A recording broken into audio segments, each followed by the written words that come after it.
जय हिंद प्यारे बच्चों, मैं हूं नीरज सर और आप सभी का स्वागत करता हूं आपको अपने YouTube channel vision study centre में। तो प्यारे बच्चों, आज हम लोग शुरुआत कर रहे हैं समांतर श्रेणी अर्थमेटिक प्रोग्रेशन क्लास 10th का। ये जो है 5.1 चैप्टर जो कि बहुत ही इंपॉर्टेंट है। इससे बहुत ही मोस्ट इंपॉर्टेंट क्वेश्चन आते हैं बोर्ड एग्जाम में। तो चलिए आइए शुरू करते हैं बिना कोई देरी के। ठीक है, सबसे पहले आप लोग को मैं समझाता हूँ यहाँ पे कॉन्सेप्ट। ठीक है, सीरीज क्या होती है, सिक्वेंस क्या होता है, ये पद क्या होता है, इन सब में तो इसको हम अच्छे से समझाते हैं। ठीक है ना, चलिए आइए समझते हैं। सबसे पहले एक एग्जांपल लेते हैं। ठीक है, एक एग्जांपल से आपको समझाते हैं। मान लेते हैं यहाँ पे 4 6 8 10। ठीक है, 10 10 ऐसे डॉट डॉट करके एक सीरीज दी गई है। तो पहले हम समझेंगे सीरीज क्या होती है। ठीक है ना, सीरीज का मतलब ये होता है कि जो नंबर्स हैं, इन नंबर्स का जो सार्वंतर होगा, जो अंतर होगा वो सेम होना चाहिए। जैसे यहाँ पे 6 में से अगर 4 घटाएंगे कितना आएगा, 2 आएगा। अगर इसका इसका माइनस निकालेंगे कितना आएगा, 2 आएगा। अगर इसका माइनस निकालेंगे तब भी क्या आएगा, 2 आएगा। ठीक है, इसका मतलब ये है, इसका जो अंतर है वो क्या है, सेम है। ठीक है ना, अगर सेम है तो इसी को हम क्या बोल देंगे, सीरीज। क्या बोलेंगे, सीरीज।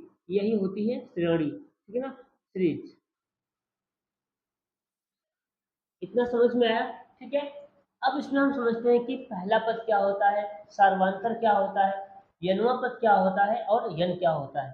सबसे पहले यहाँ पे समझते हैं। जैसे ये सीरीज दी गई है 4, 6, 8, 10, डॉट डॉट। ठीक है ना, इस तरीके से। तो इसमें जो सबसे पहले नंबर पे आता है, अगर कोई भी क्वेश्चन ऐसे दिया गया है, जो सबसे पहले नंबर पे आएगा उसको हम क्या बोलेंगे, प्रथम पद। क्या बोलेंगे, प्रथम पद, फर्स्ट टर्म। ठीक है, प्रथम पद। प्रथम पद का मतलब क्या हुआ, जो सबसे पहले आएगा उसको हम क्या बोलेंगे, प्रथम पद। और इसको हम लोग ए से डिनोट करते हैं। किससे, ए या फिर ए1, ए या फिर ए1। ठीक है, अब आगे क्या होगा, आगे हम लोग समझेंगे सार्वंतर क्या होता है। सार्वंतर, सार्वंतर। ठीक है, अब सार्वंतर क्या होता है इसको समझते हैं। सार्वंतर का मतलब होता है समान अंतर। क्या होता है, समान अंतर। मतलब कि ऐसी सीरीज जिसमें समान अंतर हो उसको हम क्या बोलेंगे, सार्वंतर। जैसे इसमें देखो, अगर 6 में से अगर 4 जाएगा कितना आएगा, 2 आएगा। ठीक है, अगर 8 में से 6 जाएगा तो कितना आएगा, 2 आएगा। ठीक है, अगर 10 में से 8 जाएगा कितना आएगा, 2 आएगा। अतः ये जो टू टू टू टू करके आ रहा है इसी को बोलते हैं सर्वांतर। क्या बोलते हैं, सर्वांतर। अतः इसका सर्वांतर क्या है, 2 है। क्या है, 2 है। इस तरीके से इसको हम लोग किससे डिनोट करते हैं, डी से। किससे, डी से। डी फॉर होता है डिफरेंस। क्या होता है, डिफरेंस। ठीक है, तो हम लोग समझ चुके हैं क्या क्या, प्रथम पद और सर्वांतर। अब समझते हैं यनवा पद क्या होता है। ठीक है ना, यनवा पद, यनवा पद। ठीक है, इस तरीके से दोस्तों यहाँ पे ये जो पहले नंबर पे आया है, पहले नंबर पे आया है उसको हम क्या बोले, प्रथम पद। जो दूसरे पे आएगा उसको क्या बोलेंगे, दूसरा पद। जो तीसरे पे आएगा उसको क्या बोलेंगे, तीसरा पद। इस तरीके से प्रथम पद को हम क्या लिखते हैं, A1। क्या लिखते हैं, A1। और दूसरे पद को क्या लिखेंगे, दूसरे पद को A2। ठीक है, ये हो गया आपका दूसरा, दूसरा पद। ठीक है, और ये क्या हो गया, प्रथम। ये समझ में आया। इसी तरीके से जो A3 आएगा, मतलब जो तीसरा आएगा उसको हम क्या बोलेंगे, A3। A3। इस तरीके से दोस्तों यहाँ पे हम देखो बहुत सारे पद अगर दिए रहेंगे तो उसको हम गिन नहीं सकते। तो इस तरीके से हम अंत में एक और नाम देते हैं, एन। एन का मतलब है जिसको हम गिन नहीं सकते अभी फिलहाल, जब निकालेंगे तो गिन सकते हैं। तो इसी को हम बोलते हैं एन। एन का मतलब क्या होता है, यनवा पद। और इसी का नाम है लास्ट टर्म। क्या है, लास्ट, लास्ट टर्म, अंतिम पद।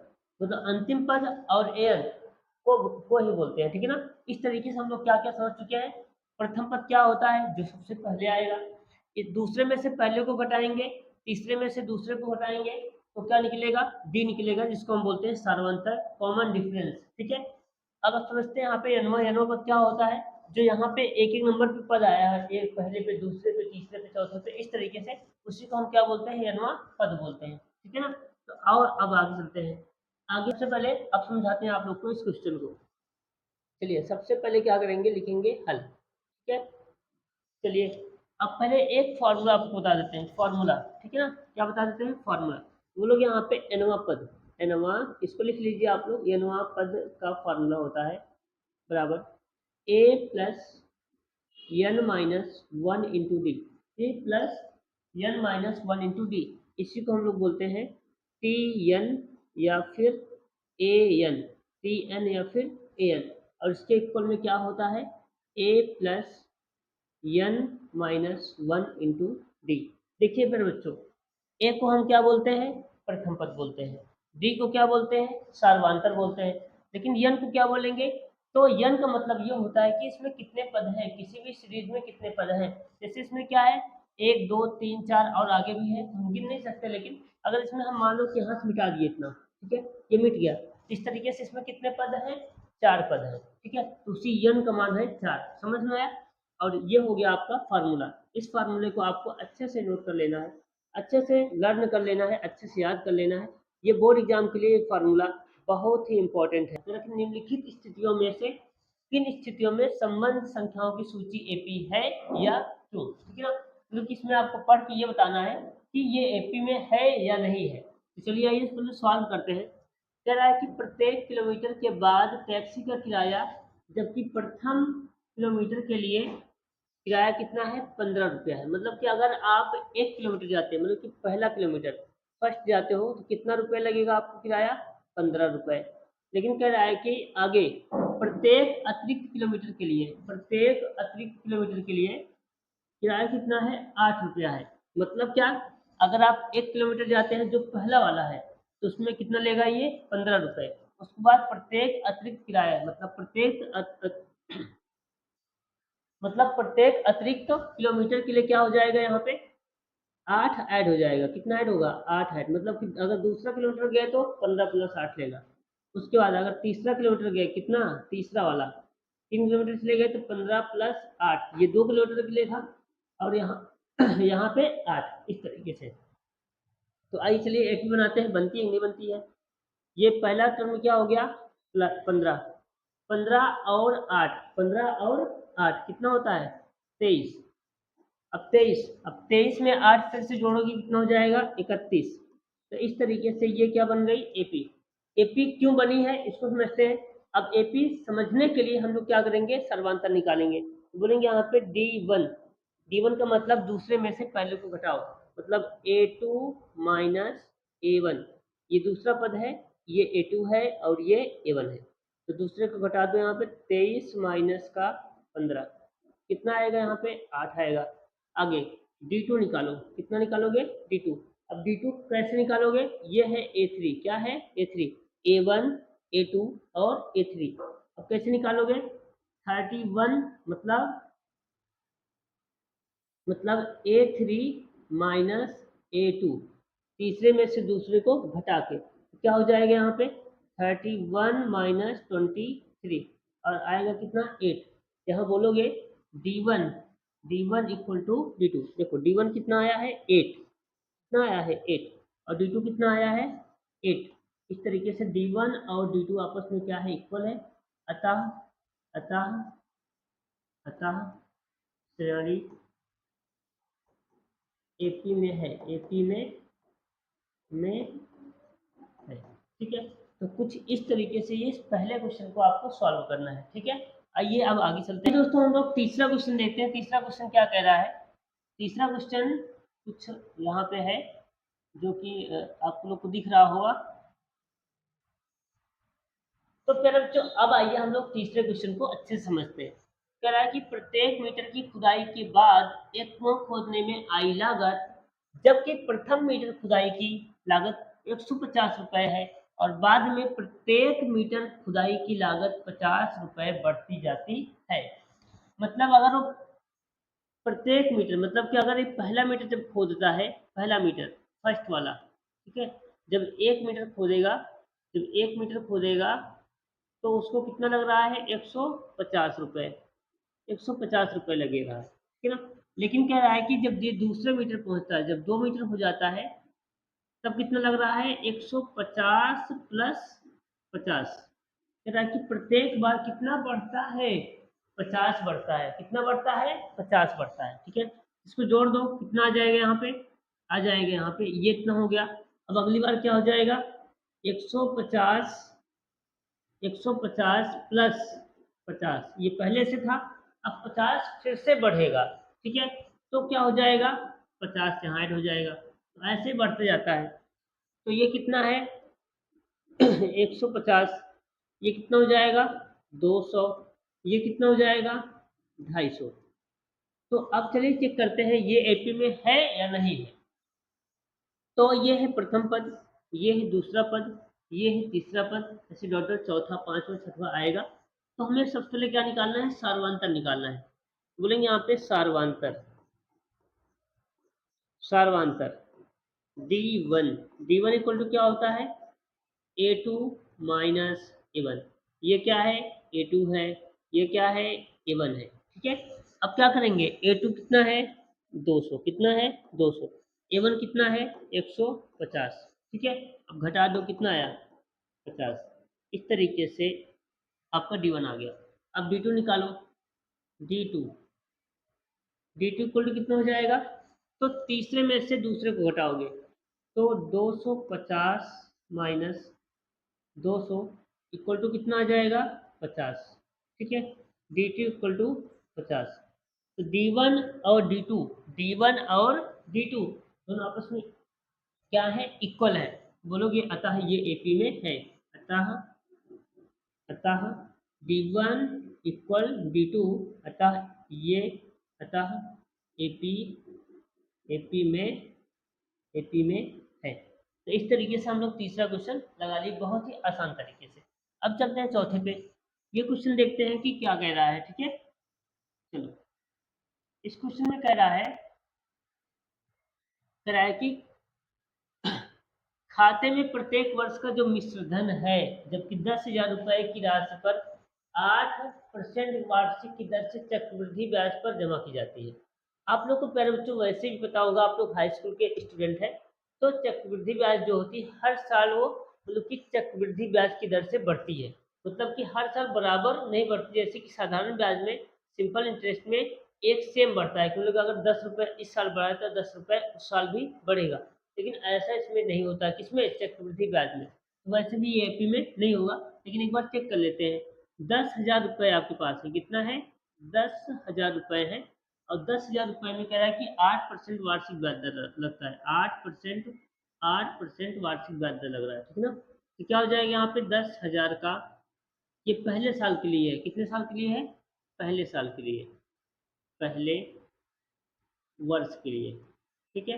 हम लोग 2 या 3 वर्ष की निकालेंगे, उसके बाद चेक करेंगे कि है या नहीं है। तो यहाँ पे दूसरे वर्ष की निकालेंगे, तो इसका 8% कितना हो जाएगा, 8/100, 8/100, 2 जीरो 2 जीरो कट गया, कितना आया यहाँ पे 800। मतलब कि पहले साल जो ब्याज होगा, तरह की मिश्रधन भी बोल रहा है, मिश्रधन कितना हो जाएगा 10,800, पहले साल के लिए कितना हो जाएगा 10,800, ठीक है। अब अगले वर्ष के लिए मिश्रधन कितना होगा, बोलोगे यहाँ पे दूसरे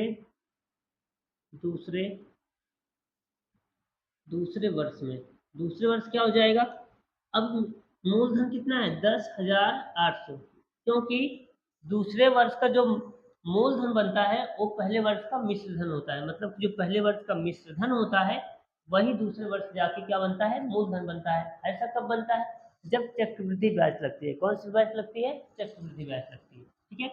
अब इसका आप फिर से 8% निकाल दो, तो 8/, में क्या हो जाएगा 100, 2 जीरो से 2 जीरो कट जाएगा, 8×64, ठीक है, 8 × 8, तो 864 रुपये लग जाएगा। इस तरीके से यहाँ पे क्या हो जाएगा, इसमें ऐड कर दो, 10,800 में ऐड कर दोगे, 10,1600 मतलब 11,664, 11,664, ठीक है।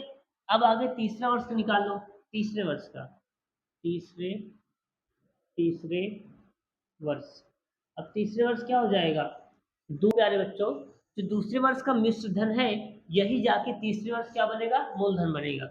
इसका 11,664, 11,664 का 8% निकालेंगे, कितना परसेंट निकालेंगे 8%।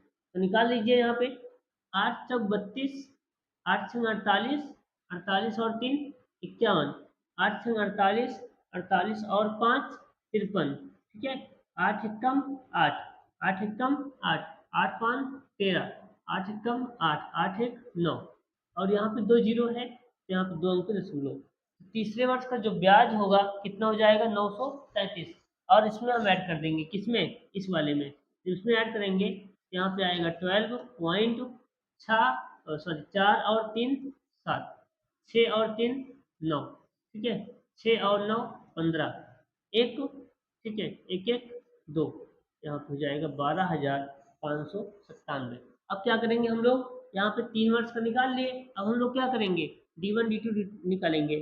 तो D1 D2 कैसे निकलेगा, इसमें से इसको घटाएंगे और इसमें से इसको घटाएंगे।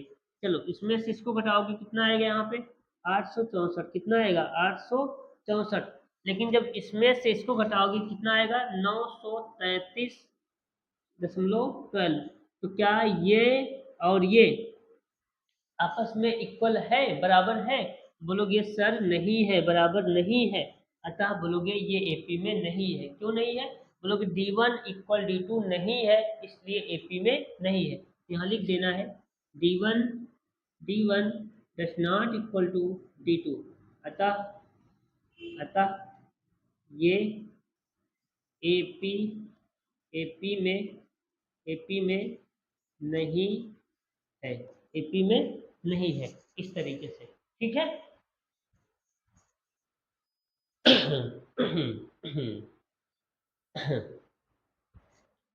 अब प्यारे बच्चों हम लोग अगला क्वेश्चन देखते हैं। अगला क्वेश्चन क्या कह रहा है, अगला क्वेश्चन कह रहा है कि दी हुई एपी के प्रथम 4 पद लिखिए, जबकि प्रथम पद ए और सार्वंतर डी निम्नलिखित है। आपको 2 पद इसमें दिया गया है, कौन कौन सा, सार्वंतर। ए का मतलब क्या होता है, प्रथम पद, ए का मतलब क्या होता है, प्रथम पद दिया गया है, और डी का मतलब क्या होता है, सार्वंतर। तो आपको ए और डी दिया गया है, तो आपको अगले 4 पद लिखना है, अगले 4 पद आपको निकालना है। इसके निकालने की बहुत ही अच्छी ट्रिक है दोस्तों, चलिए आइए सीखते हैं। सबसे पहले लिखेंगे यहाँ पे हल, ठीक है, हल। अब क्या दिया गया है, यहाँ पे लिखेंगे दिया है, दिया है, क्या दिया है, ए इक्वल टू दिया है यहाँ पे 10, कितना दिया है 10, और डी इक्वल टू दिया है 10, मतलब प्रथम पद दिया है और सर्वांतर दिया है। प्यारे बच्चों आप लोग को एक कॉन्सेप्ट सिखाते हैं, जैसे यहाँ पे 4 है, यहाँ पे 6 है, यहाँ पे 8 है, यहाँ पे 10 है।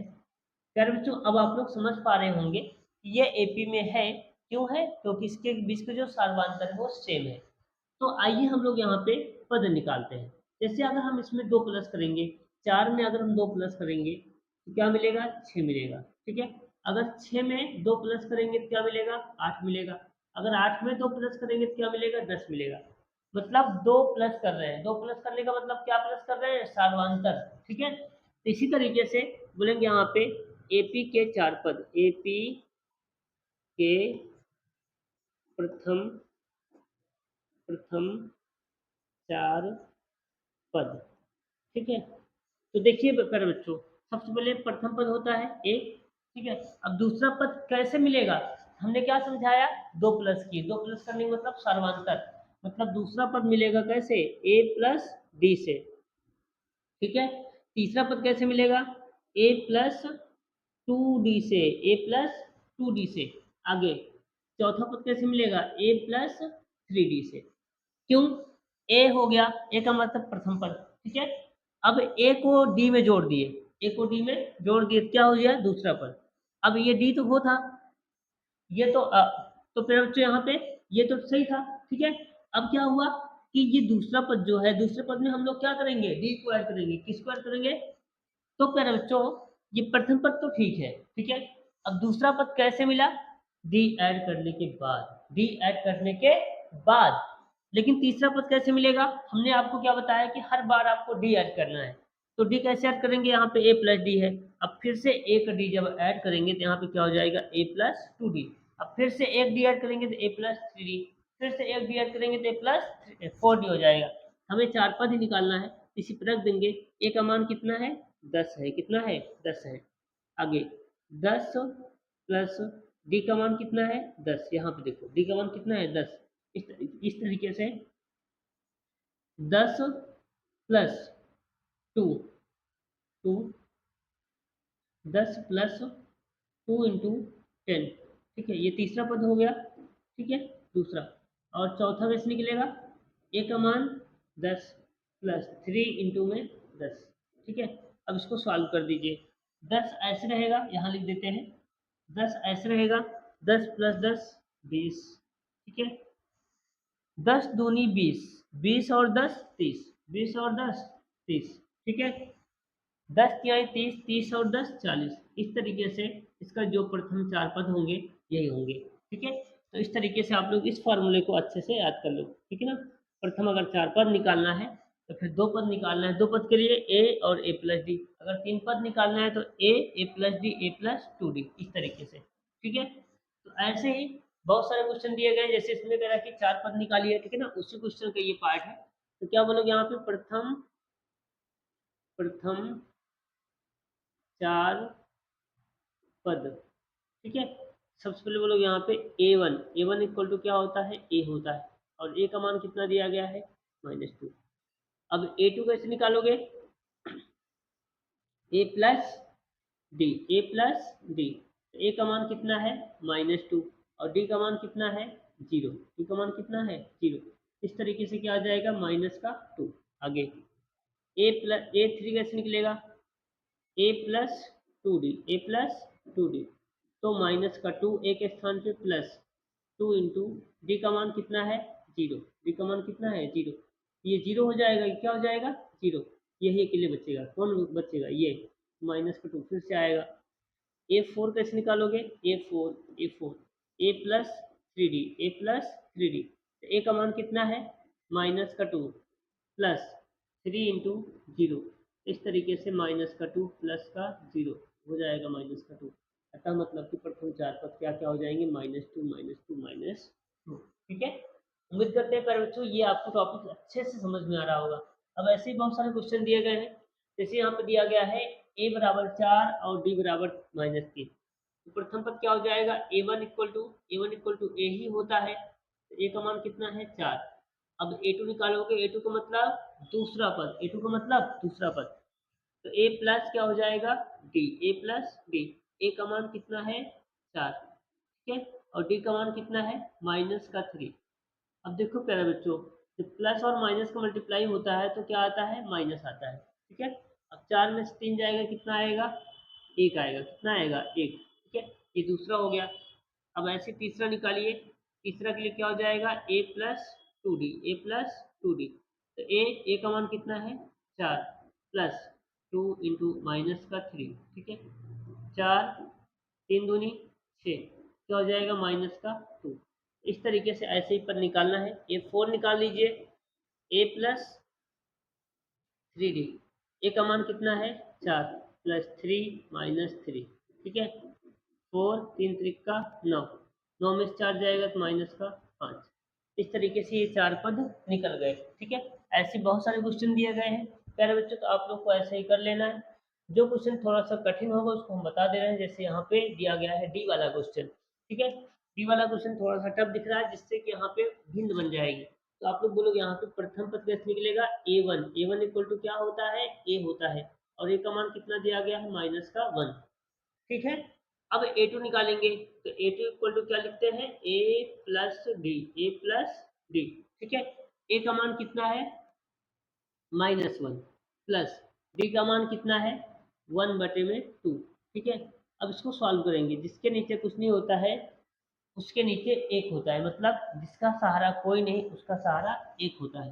अब 1 और 2 का एलसीएम कितना आएगा, 2 आएगा, 2 एक कम 2 प्लस 1। इस तरीके से -2 में से एक जाएगा तो -1 आएगा, 1/2, ठीक है। तो ये आ गया आपका दूसरा पद। अब A3 निकाल लो, A3, ठीक है, a प्लस 2d। चलो a का मान कितना है, -1, 2 इंटू डी, डी का मान कितना है, 1/2। 2 से 2 क्या हो जाएगा, कैंसिल, -1 और +1, और आएगा क्या, 0। कितना आएगा, 0, ठीक है। और आगे अब चलते निकलते हैं, आगे कितना हो जाएगा यहाँ पे, 4, कितना हो जाएगा, A4, ठीक है।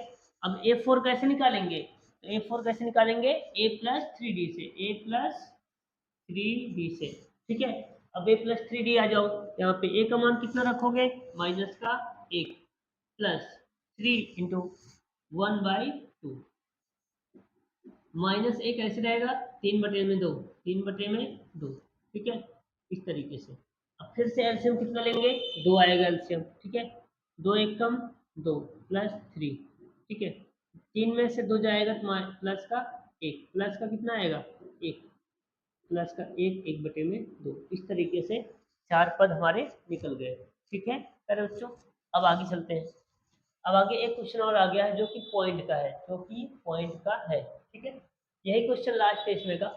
तो सबसे पहले क्या निकालेंगे, यहाँ पे a1 इक्वल टू क्या हो जाएगा, a होता है और a का मान कितना दिया गया है, -1.25, ठीक है। अब a2 निकालो, a2 इक्वल टू कितना होता है, a प्लस डी होता है, a प्लस डी। अब a का मान कितना है, बोलोगे यहाँ पे -1.25, प्लस है तो प्लस लगा दो, डी डी का मान कितना है, माइनस का 0.25, ठीक है। चलो 1.25 प्लस माइनस माइनस 0.25, ठीक है। अब इसको सॉल्व करो, इन दोनों में देखो, इन दोनों में चिन्ह क्या है, सेम है, माइनस माइनस है। जब दोनों चिन्ह सेम होगा, जब दोनों चिन्ह क्या होगा, सेम होगा, माइनस माइनस हो या फिर प्लस प्लस हो, तो दोनों को में क्या करते हैं, ऐड करते हैं, मतलब कि संख्याओं को जोड़ देते हैं। और चिन्ह कौन सा लगाएंगे, अगर माइनस वाला है तो माइनस लगेगा, अगर प्लस वाला है तो प्लस लगेगा। तो इन दोनों को ऐड कर दो, 1.25 और 0.5 कितना हो जाएगा, 1.50 और माइनस, इस तरीके से दूसरा पद निकल गया, ठीक है।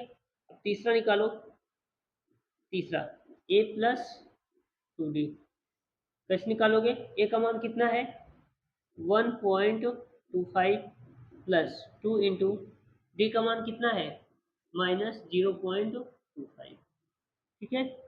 इसको हल कर दो, 1.25 1.25 कैसे है, माइनस का है, सॉरी बच्चों माइनस का है, minus plus minus minus 0.25 multiply कराएंगे कितना आएगा 50 पॉइंट में, ठीक है।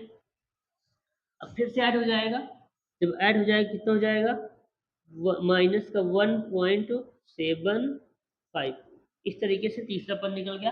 और सेम ऐसे ही आप लोगों को चौथा पद निकाल लेना है, ठीक है पहले बच्चों। अब चलते हैं दूसरे क्वेश्चन पे बच्चों, अब हम लोग चलते हैं आगे, ठीक है ना। आगे वाले क्वेश्चन में तीसरे नंबर क्वेश्चन में कह रहा है, करण निम्नलिखित में से प्रत्येक एपी के लिए हमें क्या ज्ञात करना है, प्रथम पद। प्रथम पद का मतलब क्या होता है, ए होता है, ए हमें ज्ञात करना है और सार्वंतर ज्ञात करना है। क्या ज्ञात करना है, सार्वंतर। सार्वंतर क्या ज्ञात करना है, डी ज्ञात करना है, ठीक है। तो हमें इसमें ए और डी चाहिए। तो प्यारे बच्चों हमने स्टार्टिंग में ही आप लोग को बता दिया था कि मतलब कि जो एपी डी होती है, उस एपी में जो सबसे पहले आएगा उसको हम लोग क्या बोलेंगे, ए बोलेंगे, और जो डी निकाला जाता है उसको दूसरे पद में से पहले पद को घटा कर निकाला जाता है। चलिए ये निकाल देते हैं। सबसे पहले बोलेंगे यहाँ पे प्रथम पद निकालना है, तो प्रथम पद क्या हो जाएगा, प्रथम पद ए इक्वल टू हो जाएगा, प्रथम पद ए इक्वल टू क्या हो जाएगा, जो सबसे पहले आया है, बोलेंगे यहाँ पे 3, ठीक है। अब निकालेंगे सार्वंतर।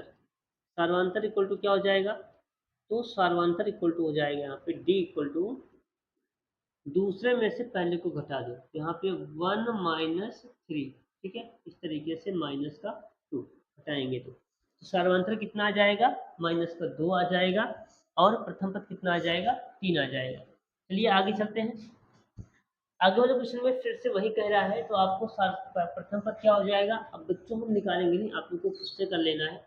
ये हो जाएगा प्रथम पद, तो ए इक्वल टू क्या हो जाएगा, -5 और डी डी कैसे निकालेंगे, -1 दूसरे में से पहले को घटा के, क्या करके घटा के माइनस करेंगे, फिर से -5 है, इस तरीके से -1 माइनस माइनस क्या हो जाएगा प्लस, ठीक है। अब क्या हो जाएगा, ये प्लस का 4, इसका डी कितना आएगा, प्लस का 4, ठीक है। आगे वाले क्वेश्चन में देखो यहाँ पे प्रथम पद क्या हो जाएगा, ए इक्वल टू हो जाएगा 1/3, यहाँ पे क्या है 3 है, सब में 3 लगा हुआ है, ठीक है, तो सब में 3 है, तो ए का मान कितना हो जाएगा 1/3 और डी का मान कैसे निकालेंगे, दूसरे में से पहले को घटा के, तो 5/3 में से माइनस का 1/3 घटा दो, 3 एलसीएम आया, 5 में से 1 जाएगा तो कितना बचेगा, 4। कितना बचेगा, 4/3। इस तरीके से 4/3 इसका क्या हो जाएगा, सर्वांतर। ठीक है, आगे अब आगे दिया है यहाँ पे पॉइंट में, तो पॉइंट से हमें बिल्कुल भी डरना नहीं है। अगर डर गए तो 100 मर गए। ठीक है, क्या हो जाएगा, ए इक्वल टू कितना हो जाएगा, 0.6। ठीक है, और डी इक्वल टू कितना हो जाएगा, 1.7 माइनस 0.6, 1.7 माइनस 0.6। ठीक है, तो घटा दो यहाँ पे, 17 में से 6, 7 में से 6 जाएगा तो 1। ठीक है, और यहाँ पे 1.1, ठीक है ना, 1.1, 1.1, इस तरीके से इसका डी आ जाएगा। ठीक है, अब आ गया यहाँ पे तीसरा क्वेश्चन, कह रहा है कि निम्नलिखित में से कौन एपी में है, यदि एपी में है तो इसका सार्वधातुक ज्ञात कीजिए और इसके 3 पद निकालिए। इसके कितने पद निकालना है, 3 पद निकालना है। ठीक है, तो एक क्वेश्चन सबसे पहले आपको हम समझाते हैं। यहाँ पे तो लिखेंगे यहाँ पे हल। ठीक है, हल कौन एपी में है, तो एपी में चेक करने के लिए हम लोग क्या करेंगे, सार्वधातुक निकालेंगे, कम से कम डी1 और डी2। चलिए निकाल लीजिए। हम लोग यहाँ पे एपी एपी के लिए, एपी के लिए डी1 इक्वल होना चाहिए डी2 के। ठीक है, तो डी1 निकालो यहाँ पे, डी1 इक्वल टू क्या हो जाएगा, 4 - 2, 4 - 2। ठीक है, कितना आएगा, 2। आगे डी2 कितना हो जाएगा, तो डी2 इक्वल हो जाएगा 8 - 4, और कितना आएगा, 4। तो प्यारे बच्चों, क्या यहाँ पे ये संख्या और ये संख्या आपस में बराबर है, तो नहीं है। ठीक है, वो लोग यहाँ पे D1 does not equal D2, अतः अतः ये एपी में नहीं है, एपी में नहीं है। ठीक है, जब एपी में है नहीं तो हम पद क्यों निकालें। ठीक है, चलिए आगे चलते हैं, लेते हैं। ठीक है, तीसरा क्वेश्चन में यहाँ पे दिया है आपको, चलिए D1 पर निकालिए। D1 कैसे निकालेंगे, दूसरे में से पहले को माइनस करके, माइनस का 3.2 माइनस माइनस 1.2। ठीक है, माइनस का 3.2 माइनस माइनस प्लस 1.2। ठीक है, चलो माइनस करो यहाँ पे, 32 में से 12 जाएगा, कितना बचेगा, 20 बचेगा। कितना बचेगा, 20, और पॉइंट लगा दीजिए। और माइनस की संख्या ज़्यादा है तो इसलिए माइनस में आएगा, तो आपको जो आंसर आएगा माइनस का 2 आएगा। D1 कितना आएगा, माइनस का 2 आएगा। ठीक है, अब D2 निकालिए। D2 इसमें से इसको हटा के, ठीक है ना, वो लोग यहाँ पे D2 इक्वल टू माइनस का 5.2 माइनस माइनस 3.2। ठीक है, माइनस का 5.2 माइनस माइनस प्लस 3.2। ठीक है, फिर से 52 में से 32 जाएगा तो माइनस का 2.0 आएगा, और इसको लगाओगे तो यहाँ पे माइनस का 2 आएगा। मतलब D2 कितना आ गया, D2 आ गया माइनस का 2। यहाँ पे D1 और D2 आपस में क्या है, इक्वल है। क्या है, इक्वल है। ठीक? यहाँ बोलोगे D1 इक्वल D2, अतः अतः ये एपी में है। ठीक है, अब क्या करेंगे, जब एपी में है तो अब निकालेंगे पद। क्या निकालेंगे, पद। ठीक है ना, पद कौन से निकालने हैं, 3 पद निकालने हैं। वो लोग यहाँ पे प्रथम पद, तो यहाँ पे लिख देना है, तो एपी के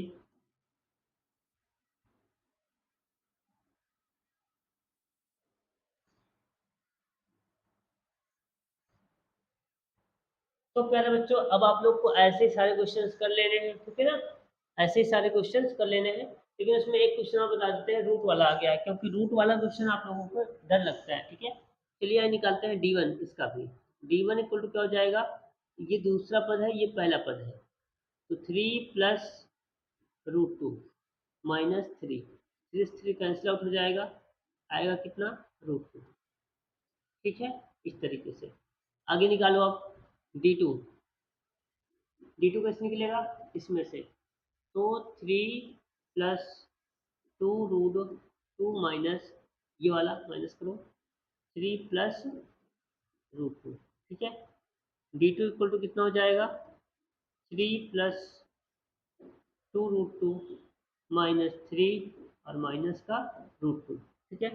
अब देखो माइनस से प्लस कट गया, 2√2 में से एक √2 जाएगा, क्या बचेगा यहाँ पे √2, तो D2 इक्वल टू कितना आ गया √2। D1 और D2 आपस में क्या है इक्वल है, अतः ये AP में है। इसी तरीके से आप लोग को क्वेश्चन कर लेने हैं, ठीक है। ये वाला क्वेश्चन भी कर लेना है। ये जो अब कुछ और क्वेश्चन करवा देते हैं जिससे कि आप लोग को आसानी हो जाए। जैसे ये क्वेश्चन दिया गया इसका सर्वांतर क्या होगा, ठीक है। चलिए इसका D1 निकालिए। D1 में क्या करेंगे A2 मतलब A² माइनस ए को माइनस करेंगे, ठीक है। तो क्या माइनस होगा, तो नहीं होगा क्योंकि यहाँ पे स्क्वायर है, यहाँ पे स्क्वायर नहीं है, यहाँ पे 2 घात है और यहाँ पे 1 घात है। जो पावर सेम नहीं होती है उसको हम घटा नहीं सकते, इसको हम ऐसे लिख देंगे, ठीक है। बस कॉमन ले सकते हैं, कॉमन लेंगे तो यहाँ पे ए माइनस वन आएगा। आगे अब निकालिए यहाँ पे D2, ठीक है। D2 इक्वल टू क्या हो जाएगा, दूसरे में से तीसरे में से दूसरा, तो A³ माइनस A² D2, ठीक है। इसमें क्या कॉमन है A² और यहाँ क्या आएगा A माइनस वन। क्या ये और ये आपस में इक्वल है, तो इक्वल नहीं है, बोलोगे यहाँ पे D1 does not equal to D2। इस तरीके से ये AP में नहीं है, ठीक है। ये क्वेश्चन दिया गया है, इसको भी घटा लीजिए, ठीक है। पहले इसको सिंप्लीफिकेशन कर दीजिए, √2 को √2 लिख सकते हैं, ठीक है। √8 को क्या लिख सकते हैं, तो √8 को लिख सकते हैं यहाँ पे हम लोग 2 इंटू 2 इंटू 2, ठीक है। और √18 को क्या लिख सकते हैं 3 इंटू 3 इंटू 2, 3 त्रिक का 9 दूनी 18। और √32 को क्या लिख सकते हैं 2 इंटू 2 इंटू 2 इंटू 2 इंटू 2, ठीक है। अब ये स्क्वायर रूट का चिन्ह लगा हुआ है, तो जिसका जिसका पेयर बनेगा उसको हम बाहर कर देंगे, ठीक है। समझ में आया, चलिए बाहर करते चलिए। अब यहाँ हो जाएगा √2, इसमें एक संख्या का पेयर बना हुआ है 2 का, तो 2 को बाहर कर दीजिए, एक 2 का नहीं बना हुआ तो इसको अंदर रखिए। यहाँ पे 3 का बना हुआ है तो 3 बाहर हो जाएगा और √2 रहेगा, ठीक है। यहाँ पे देखो दो संख्याओं का बना है, 2 दूनी 4 हो जाएगा, तो यहाँ हो जाएगा 4√2। इस तरीके से आपको ये क्वेश्चन बन गया, ठीक है। अब क्वेश्चन में आप लोग को क्या करना है, निकाल लेना है सर्वांतर। तो D इक्वल टू क्या हो जाएगा यहाँ पे 2√2 2√2 माइनस √2 माइनस √2। यहाँ पे कुछ नहीं, एक होगा, दो में से एक जाएगा, क्या आएगा, तो D1 इक्वल टू आ जाएगा √2, ठीक है।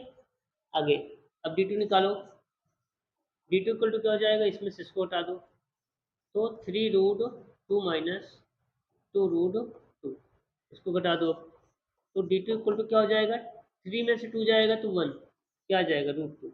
इस तरीके से D1 और D2 आपस में क्या है इक्वल है, क्या है इक्वल है। तो इस तरीके से ये क्या हो जाएगा AP में होगा। तो प्यारे बच्चों उम्मीद करते हैं कि आप लोग को ये क्वेश्चन ये टॉपिक बहुत अच्छे तरीके से समझ में आया होगा। हमने इस टॉपिक को समझाने की पूरी कोशिश की है और आप उम्मीद करते हैं कि आप लोग को भी अच्छे से समझ में आया होगा। तो प्यारे बच्चों अगर वीडियो अच्छा लगा है तो वीडियो को लाइक कर दीजिए और अपने दोस्तों के साथ शेयर करना मत भूलिए। और अंत में जाते जाते आप लोगों से एक रिक्वेस्ट है कि आप लोग चैनल को सब्सक्राइब जरूर कर लीजिए और अपने दोस्तों के साथ शेयर करना मत भूलिए।